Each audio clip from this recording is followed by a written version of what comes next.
you go back into the radar mode, right over here, I need to change this to B, and then you'll get it. And this right over here, whoop, get into here. If you don't want this data bar here for some reason, you can go back into the menu button.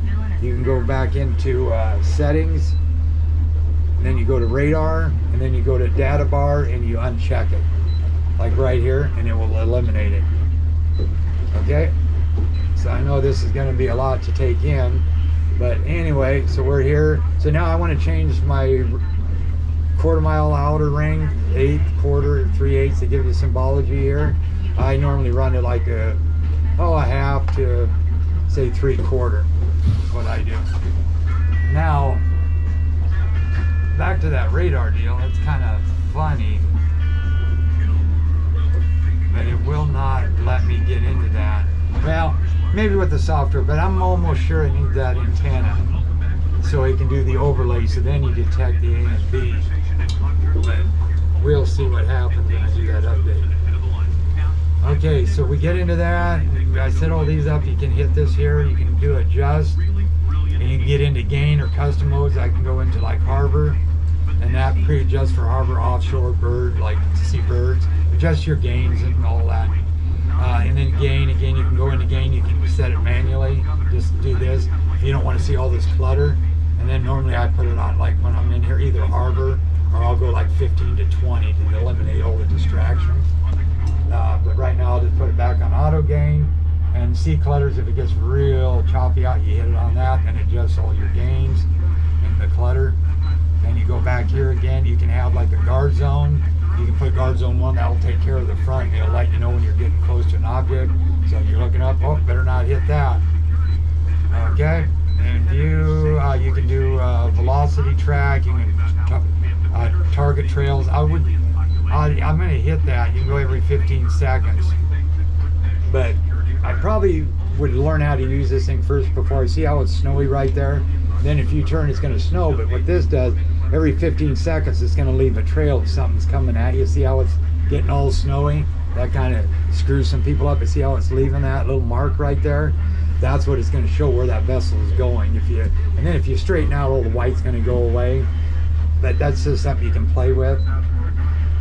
Target trails, you can leave that on. That leaves the trails. Okay, so that's pretty easy. You just got to mess with it. Instruments, you can go on to that.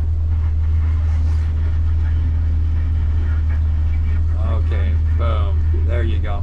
Then you can actually go into here. You can go into digital like this. You can go to navigation, which see how it lit all those up. That was because I got a waypoint set. Then you can go into engines. It doesn't give you much, so we're just going to throw it back onto that because you don't have the interface. Okay, so then I set up all these combos for you right here. Depths all over the place, so you don't really need that depth over here. You can get rid of that because you still got your temperature and stuff. So if you wanted a full screen when you were on this, you could just get rid of it. Or you can reset these numbers. You just hit this, go here, edit, then you highlight that area and you pick what you want to see right there. So like speed over ground we want, because we don't have that anywhere. But time, volt supply, latitude, longitude, start trip. That should have actually started a long time ago, but we're not really going anywhere. So that's probably why. But that keeps track of your trip, and you can't even raise that for 24 hours. That one I just hit.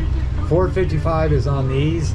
That's for, you know, up to 200 feet, then go to 800 kilohertz. And that's in your settings. You just go back, go into here.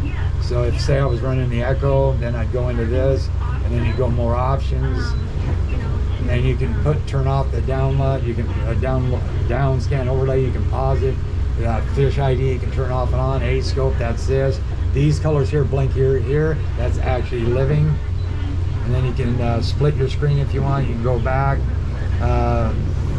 Let me see, what else could we do? Advanced, TVG, the bigger water, maybe you switch it to 3. Scroll speed, you can speed it up. You can go here and just tap that. Noise rejection, you can hit. I normally leave that on medium. Frequency, deeper water, or right in here you can run medium chirp. Sometimes when you have it on high chirp, you don't get your side view and down view. But medium chirps kind of, what that does is kind of picks all ranges from like 50 kilohertz up to 200 kilohertz, all the range. See what it did there? So there goes your, and then you have to go back to the 200 to get your downscan overlay.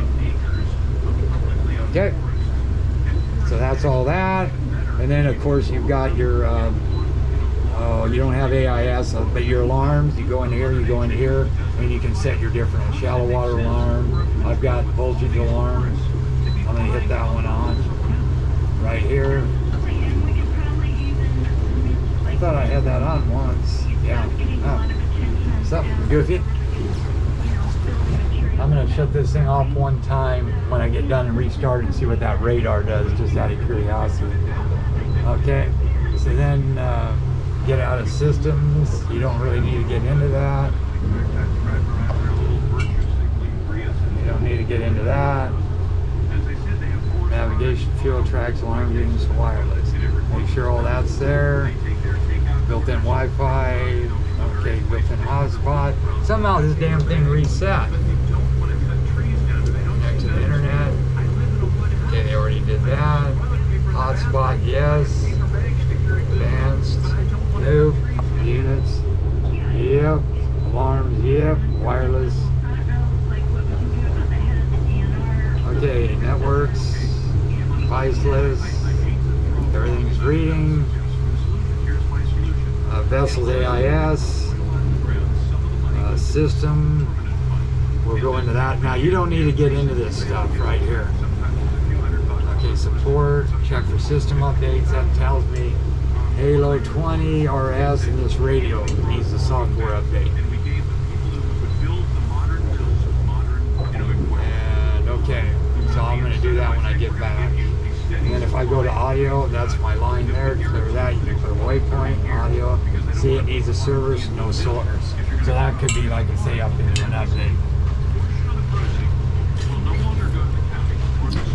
So then if you want to go to waypoints, you just go to your waypoint. You can go in here and you can number your waypoint, your latitude and longitude. You can go in here, you can make notes. You can put symbols in there. So that it's really easy to save your waypoints or make one. And you go into here. Tides, you want to see your tides, boom, there they are. You can change the date just by going like here, pick the date, you change your time, and then you go into here. We don't need this title, so I'm going to whack this out over here, go into here, and then I'm going to go back into radar, see what the radar is doing. It's working. Go into here, see what standby, and then I can put that on standby. It's under B still, but it is reading. So transmit here, detecting scanner. Did, and boom, okay. So, go back. Sun, moon, if you want to go sun, moon, there you go. You can change the date again, latitude and longitude. If you want to see when the next full moon is. Then you go into here, and this goes trip intel. And max speed. See, this restarted. That was only 6.8. I did faster than that, so for some reason it did. Fuel, wireless, vessels. So if you want to go into like software updates, you can go into wireless and you can go into it that way too. Okay, so that's kind of all the electronics. And now I'm going to go through the running of the boat and show you all the features. Boat Doctor out.